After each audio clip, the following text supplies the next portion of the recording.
Many believed that the Confederacy never really stood a chance against the Union's overwhelming numbers of men and industrial strength. Yet that belief ignores the different aims of the two sides. For the Union to win, it had to invade and subjugate the rebels. For the Confederates to win independence, they merely had to convince the Union to stop trying to conquer them.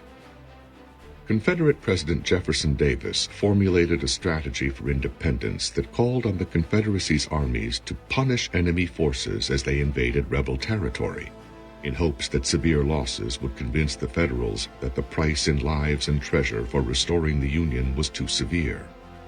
No Confederate army fulfilled that strategy as well as the Army of Northern Virginia.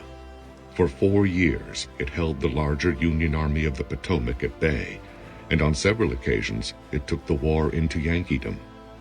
General Lee's army came far closer to winning the war than any other Confederate field command. Among soldiers and civilians, it became the embodiment of the rebel cause. When Ellen Renshaw House, a fervent Confederate amid a hotbed of pro-Union sentiment in East Tennessee, learned the Army of Northern Virginia had surrendered at Appomattox Courthouse, she reconciled herself to the news by recording, "We have depended too much on General Lee, too little on God, and I believe God has suffered his surrender to show us he can use other means than General Lee to effect his ends."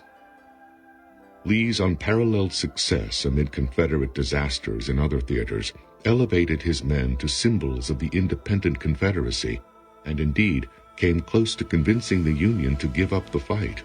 In the late stages of the war, as disaster upon disaster befell the Confederate people, many still clung to the hope that Lee and his army might somehow stave off the horrible defeat that finally became inevitable.